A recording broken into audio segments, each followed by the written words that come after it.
सन 1947 भारत आजाद होने वाला था। करीब 200 साल के ब्रिटिश शासन के बाद अंग्रेज भारत छोड़ने की तैयारी कर रहे थे। लेकिन इसी आजादी के साथ इतिहास का एक ऐसा अध्याय भी लिखा जाने वाला था जिसकी कीमत लाखों परिवारों को अपना घर, अपनी जमीन और अपने अपनों से बिछड़कर चुकानी पड़ी। भारत और पाकिस्तान दो अलग अलग देश बनने वाले थे। लाखों लोग अचानक शरणार्थी बन गए। सदियों से साथ रहने वाले परिवार और समुदाय एक दूसरे से अलग हो गए। लेकिन सवाल आज भी वही है, आखिर भारत का विभाजन हुआ क्यों? क्या हिंदू और मुसलमान हमेशा से एक दूसरे के दुश्मन थे, या फिर इसके पीछे दशकों से चल रही राजनीति, ब्रिटिश नीतियां, बढ़ता अविश्वास और सत्ता के संघर्ष की एक लंबी कहानी थी? इस कहानी को समझने के लिए हमें 1947 से करीब 4 दशक पीछे जाना होगा। साल था 1905। भारत पर ब्रिटिश शासन था और बंगाल उस समय ब्रिटिश भारत के सबसे बड़े प्रांतों में से एक था। ब्रिटिश सरकार ने बंगाल का विभाजन करने का फैसला किया। तत्कालीन वायसराय लॉर्ड कर्जन ने इसका प्रशासनिक कारण बताया, लेकिन भारतीय राष्ट्रवादी नेताओं ने इसे सिर्फ प्रशासनिक फैसला नहीं माना। उन्हें डर था कि बंगाल के विभाजन से राजनीतिक एकता और बढ़ते राष्ट्रवादी आंदोलन को कमजोर किया जा सकता है। इसके विरोध में बड़े पैमाने पर आंदोलन शुरू हुआ। विदेशी वस्तुओं के बहिष्कार और स्वदेशी आंदोलन ने भारतीय राजनीति को नई ऊर्जा दी। आखिरकार विरोध इतना बढ़ा कि 1911 में बंगाल का विभाजन रद्द कर दिया गया। इसी दौर में भारतीय राजनीति में एक और महत्वपूर्ण बदलाव आया। 1906 में मुस्लिम लीग की स्थापना हुई। लेकिन यहाँ एक बात समझना बेहद जरूरी है, मुस्लिम लीग की स्थापना के समय उसका उद्देश्य सीधे पाकिस्तान बनाना नहीं था। उस समय उसका मुख्य फोकस भारतीय मुसलमानों के राजनीतिक हितों और प्रतिनिधित्व से जुड़े सवालों पर था। यानी उस समय तक पाकिस्तान नाम के अलग देश की कोई आधिकारिक मांग सामने नहीं आई थी। फिर आया 1909। ब्रिटिश सरकार ने भारतीय परिषद अधिनियम, जिसे मॉर्लेमेंटो सुधार भी कहा जाता है, के तहत मुसलमानों के लिए अलग निर्वाचन व्यवस्था शुरू की। इसका अर्थ था कि कुछ निर्वाचन क्षेत्रों में मुस्लिम मतदाताओं के लिए अलग प्रतिनिधित्व की व्यवस्था होगी। ब्रिटिश सरकार इसे अल्पसंख्यक प्रतिनिधित्व सुनिश्चित करने का तरीका बताती थी, लेकिन इसके राजनीतिक प्रभाव दूरगामी रहे। धर्म आधारित राजनीतिक प्रतिनिधित्व को संस्थागत रूप मिलने लगा और आने वाले वर्षों में समुदाय आधारित राजनीति और अधिक महत्वपूर्ण होती गई। लेकिन इसका अर्थ यह नहीं था कि उस समय हिंदू और मुसलमान हर जगह एक दूसरे के दुश्मन थे। भारत के अलग अलग हिस्सों में दोनों समुदाय साथ रहते थे, व्यापार करते थे और सामाजिक जीवन साझा करते थे। तनाव और सांप्रदायिक संघर्ष के उदाहरण जरूर थे, लेकिन पूरे भारतीय समाज को हमेशा से दो शत्रु समुदायों में बांटकर देखना इतिहास को बहुत सरल बना देना होगा। समय आगे बढ़ा और भारतीय स्वतंत्रता आंदोलन भी तेज होता गया। कांग्रेस और मुस्लिम लीग के बीच कई मौकों पर सहयोग भी हुआ। मोहम्मद अली जिन्ना अपने राजनीतिक जीवन के शुरुआती दौर में हिंदू मुस्लिम एकता के समर्थक माने जाते थे। लेकिन धीरे धीरे भारतीय राजनीति में प्रतिनिधित्व, सत्ता के बंटवारे और भविष्य के संविधान को लेकर दोनों संगठनों के बीच मतभेद बढ़ते गए। फिर आया 1935 का भारत शासन अधिनियम। इसके बाद 1937 में प्रांतीय चुनाव हुए। कांग्रेस ने कई प्रांतों में अच्छा प्रदर्शन किया और सरकारें बनाईं। मुस्लिम लीग को कई क्षेत्रों में अपेक्षित सफलता नहीं मिली। इस चुनाव के बाद मुस्लिम लीग के भीतर यह चिंता बढ़ी कि अगर भविष्य का स्वतंत्र भारत एक मजबूत केंद्रीय सरकार वाला एक ही देश बना तो मुसलमानों का राजनीतिक प्रभाव कमजोर हो सकता है। यहीं से जिन्ना और मुस्लिम लीग की राजनीति में बड़ा बदलाव दिखाई देने लगा। कांग्रेस का दावा था कि वह सभी भारतीयों का प्रतिनिधित्व करती है, चाहे उनका धर्म कुछ भी हो। दूसरी तरफ मुस्लिम लीग इस बात पर जोर देने लगी कि मुसलमानों के राजनीतिक हितों की अलग सुरक्षा आवश्यक है। यही राजनीतिक अविश्वास आने वाले वर्षों में विभाजन की दिशा में बढ़ने लगा। फिर शुरू हुआ द्वितीय विश्व युद्ध। 1939 में ब्रिटेन ने भारतीय नेताओं से स्वतंत्र राजनीतिक सहमति लिए बिना भारत को युद्ध में शामिल कर दिया। कांग्रेस ने इसका विरोध किया और उसके प्रांतीय मंत्रिमंडलों ने इस्तीफा दे दिया। मुस्लिम लीग ने इस राजनीतिक परिस्थिति का इस्तेमाल अपनी स्थिति मजबूत करने के लिए किया। और फिर आया 1940। लाहौर में मुस्लिम लीग का ऐतिहासिक अधिवेशन हुआ। यहाँ एक प्रस्ताव पारित किया गया, जिसे बाद में लाहौर प्रस्ताव कहा गया। इसमें मुस्लिम बहुल उत्तर पश्चिमी और पूर्वी क्षेत्रों के लिए स्वतंत्र राजनीतिक इकाइयों की बात की गई। उस प्रस्ताव में सीधे पाकिस्तान शब्द नहीं था, लेकिन बाद के वर्षों में इसी प्रस्ताव को पाकिस्तान की मांग के राजनीतिक आधार के रूप में देखा गया। इसी समय दो राष्ट्र सिद्धांत की राजनीति अधिक प्रभावशाली होने लगी। इसके अनुसार हिंदू और मुसलमान अलग राजनीतिक राष्ट्र हैं और उनकी राजनीतिक सुरक्षा के लिए अलग व्यवस्था आवश्यक हो सकती है। दूसरी ओर महात्मा गांधी, मौलाना अबुल कलाम आजाद, जवाहरलाल नेहरू और कांग्रेस के अनेक नेता भारत को एक साझा राष्ट्र मानते थे, जिसमें अलग अलग धर्मों और समुदायों के लोग साथ रह सकते थे। अब संघर्ष सिर्फ अंग्रेजों से आजादी का नहीं रह गया था। सवाल बदल चुका था, आजादी मिलेगी तो भारत कैसा होगा, एक देश या दो। फिर आया 1945। द्वितीय विश्व युद्ध खत्म हुआ। ब्रिटेन आर्थिक और राजनीतिक रूप से कमजोर हो चुका था। भारत में स्वतंत्रता की मांग को अनिश्चित समय तक दबाकर रखना ब्रिटेन के लिए मुश्किल था। लेकिन सत्ता किसे और किस व्यवस्था के तहत सौंपी जाए, यह सबसे बड़ा सवाल बन चुका था।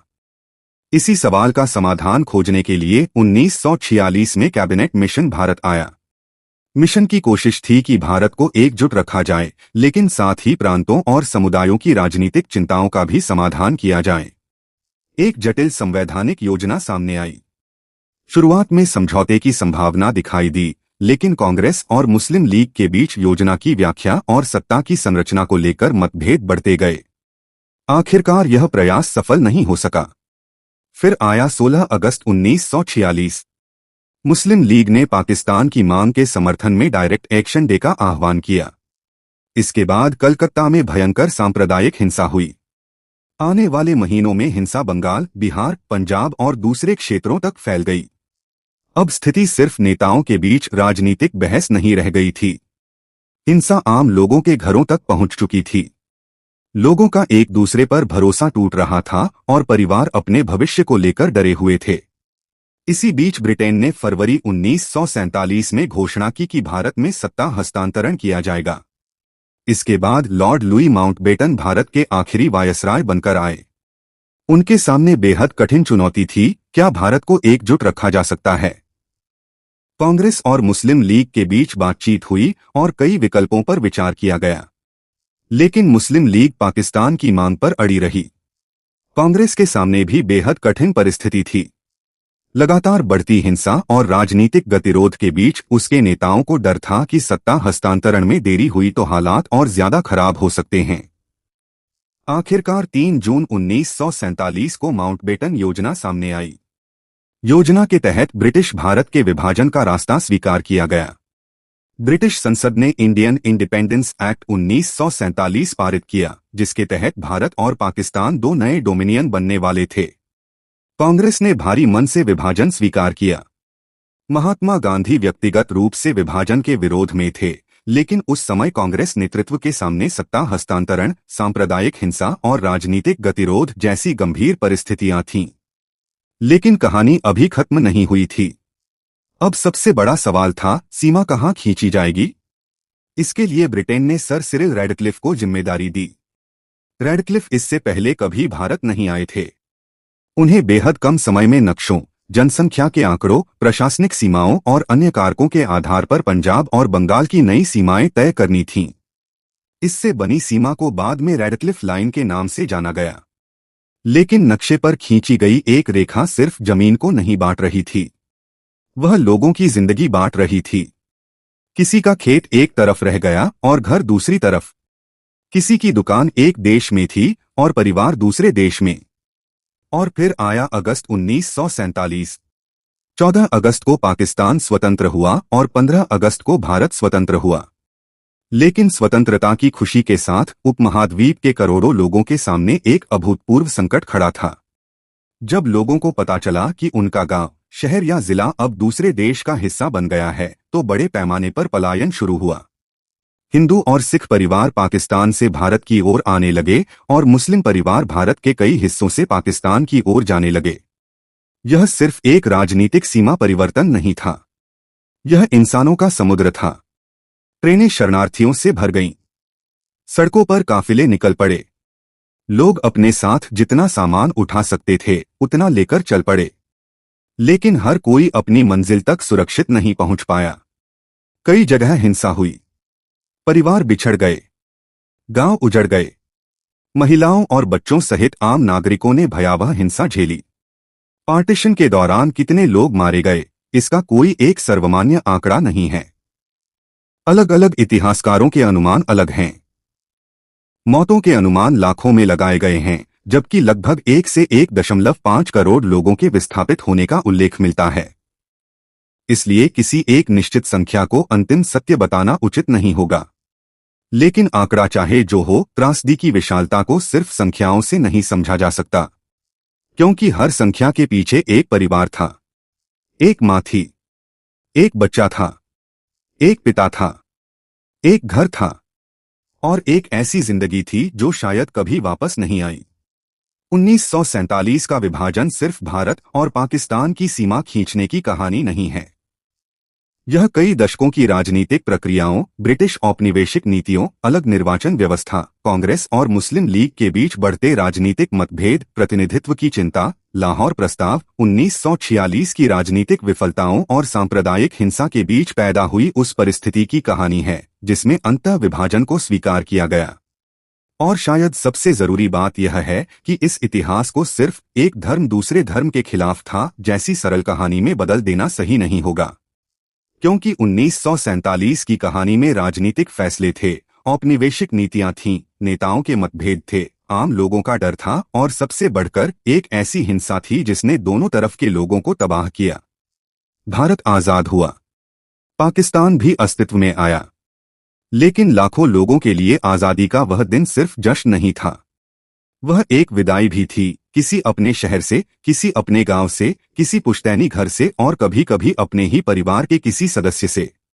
इतिहास हमें सिर्फ यह नहीं बताता कि देश कैसे बने, इतिहास यह भी बताता है कि राजनीतिक फैसलों की कीमत सबसे ज्यादा अक्सर आम इंसान चुकाता है। 1947 की वह सीमा नक्शे पर सिर्फ एक रेखा थी, लेकिन इंसानों की जिंदगी में वह एक ऐसी दीवार बन गई जिसका दर्द पीढ़ियों तक महसूस किया गया।